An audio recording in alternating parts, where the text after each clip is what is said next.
कहानी की शुरुआत होती है 17 साल के एक लड़के से, जिसे सभी बिग माइक के नाम से जानते थे। बिग माइक का बचपन बहुत ही मुश्किलों में बीता। वह फॉस्टर केयर में बड़ा हुआ, जहां उन बच्चों को रखा जाता है जिनके माता-पिता उनकी देखभाल नहीं कर सकते। बिग माइक के पिता का कोई अता-पता नहीं था और उसकी मां ड्रग्स की लत के कारण उसे संभालने में असमर्थ थी। इस वजह से वह एक फॉस्टर केयर से दूसरे फॉस्टर केयर में जाता रहा, लेकिन कहीं भी ज्यादा समय नहीं टिक पाता। हर बार वह वहां से भाग जाता था। एक दिन उसके दोस्त के पिता ने उसे और उसके दोस्त को एक public school, Wingate Christian school में दाखिला दिलाने का फैसला किया। स्कूल के कोच ने पहली बार जब बिग माइक को देखा, तो उनके शरीर की ताकत और बास्केटबॉल खेलने की संभावनाओं ने उन्हें बहुत प्रभावित किया। हालांकि बिग माइक पढ़ाई में कमजोर था और उसके ग्रेड्स बहुत खराब थे।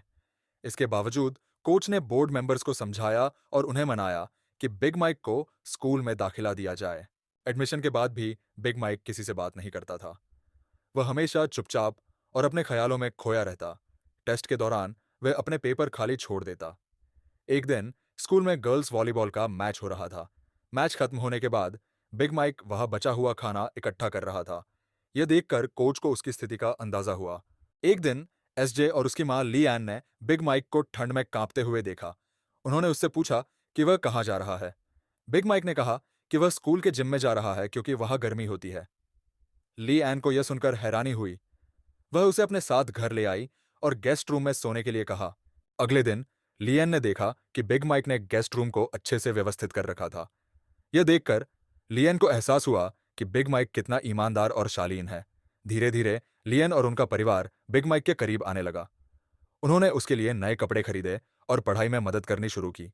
क्रिसमस के दौरान लियन ने बिग माइक को अपने परिवार की तस्वीर में शामिल किया। हालांकि समाज के कुछ लोगों ने इस पर सवाल उठाया कि उन्होंने एक ब्लैक लड़के को अपने घर में क्यों रखा। लेकिन लियन ने इन सभी बातों को नजरअंदाज किया और बिग माइक के लिए खड़ी रही। बिग माइक ने फुटबॉल में रुचि दिखाई। शुरू में वह अच्छा प्रदर्शन नहीं कर पा रहा था, लेकिन ली एन ने उसे प्रोत्साहित किया। उन्होंने उसे समझाया कि टीम उसकी फैमिली है और उसे उनकी रक्षा करनी है। इसके बाद बिग माइक का खेल सुधरने लगा और उसने अपनी टीम को कई मैच जिताए। एसजे ने बिग माइक के मैच की रिकॉर्डिंग बनाकर विभिन्न कॉलेजों में भेजी। कई कॉलेज बिग माइक को अपने यहाँ एडमिशन देने के लिए तैयार हो गए। हालांकि उसने मिसिसिपी यूनिवर्सिटी को चुना, जहां लियन और उनके पति भी पढ़े थे।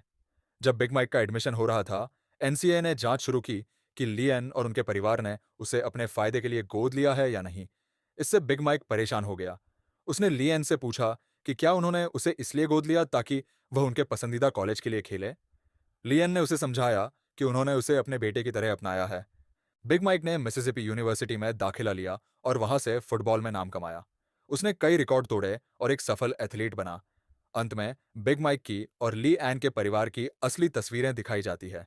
ये कहानी हमें सिखाती है कि किसी की मदद करना केवल उसकी जिंदगी नहीं बदलता, बल्कि मदद करने वाले की जिंदगी भी संवारता है। अगर हम अपनी जिंदगी में एक भी व्यक्ति की मदद कर पाए, तो यह हमारी सबसे बड़ी उपलब्धि होगी। अगर हमारी यह कहानी आपको पसंद आई हो, तो लाइक और सब्सक्राइब करना ना भूलें। अगर आप किसी और फिल्म की एक्सप्लेनेशन चाहते हैं, तो हमें कमेंट में उसका नाम लिखकर जरूर बताएं। आपका प्यार और सपोर्ट हमें और बेहतरीन कहानियां लाने के लिए प्रेरित करता है।